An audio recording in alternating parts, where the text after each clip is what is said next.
saya Sandi Pratama. Pada hari ini kita akan membahas materi teori behavioristik. Ikuti video ini.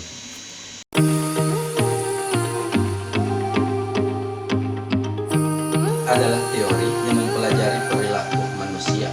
Perspektif behavioristik berfokus pada peran dari belajar dalam menjelaskan tingkah laku manusia dan terjadi melalui rangsangan berdasarkan stimulus yang menimbulkan hubungan perilaku reaktif. Menurut teori ini, seorang terlibat dalam tingkah laku tertentu karena mereka telah mempelajarinya melalui pengalaman-pengalaman terdahulu, menghubungkan tingkah laku tersebut dengan hadiah. Seseorang menghentikan suatu tingkah laku mungkin karena tingkah laku tersebut belum diberikan hadiah atau telah mendapat hukuman.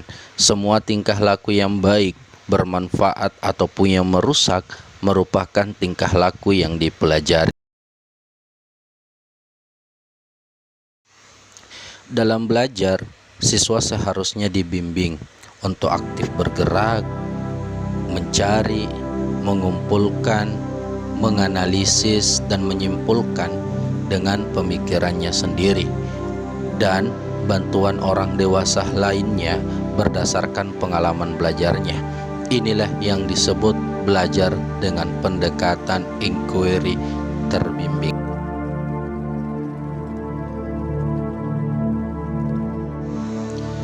Pendekatan psikologi ini mengutamakan pengamatan tingkah laku dalam mempelajari individu dan bukan mengamati bagian dalam tubuh atau mencermati penilaian orang tentang penasarannya. Behaviorisme menginginkan psikologi sebagai pengetahuan yang ilmiah yang dapat diamati secara objektif.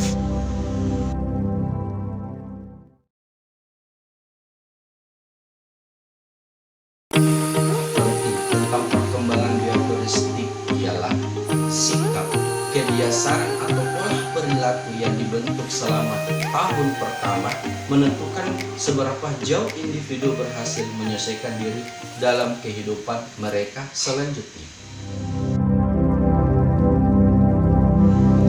Ada 3 kondisi yang memungkinkan terjadi perubahan dalam pola-pola perkembangan.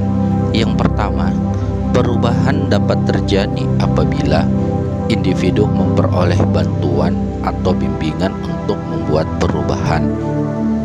Yang kedua, perubahan cenderung terjadi apabila orang-orang yang dihargai memperlakukan individu dengan cara yang baru atau berbeda, dalam artian kreatif dan tidak monoton.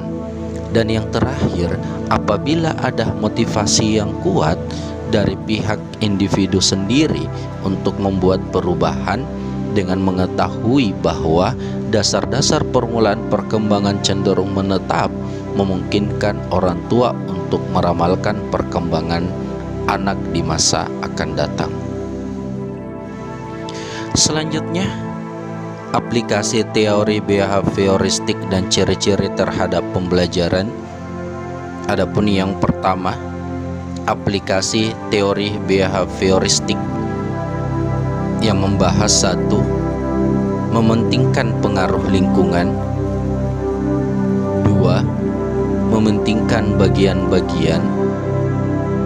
3. Mementingkan peranan reaksi. 4. Mengutamakan mekanisme terbentuknya hasil belajar melalui prosedur stimulus respons.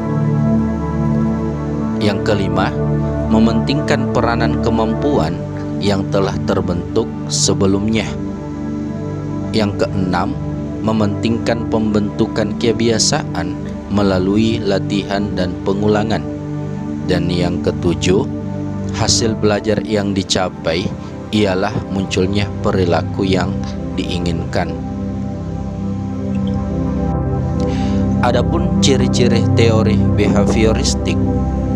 Yang pertama, aliran ini mempelajari perbuatan manusia bukan dari kesadarannya, melainkan mengamati perbuatan dan tingkah laku yang berdasarkan kenyataan.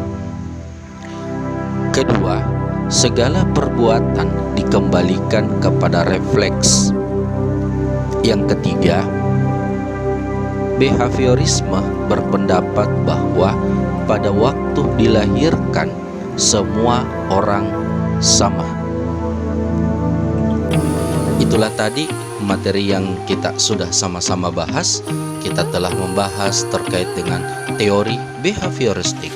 Yang kedua, membahas terkait dengan tahapan-tahapan perkembangan behavioristik. Dan yang ketiga, membahas terkait dengan aplikasi teori behavioristik dan ciri-ciri terhadap pembelajaran.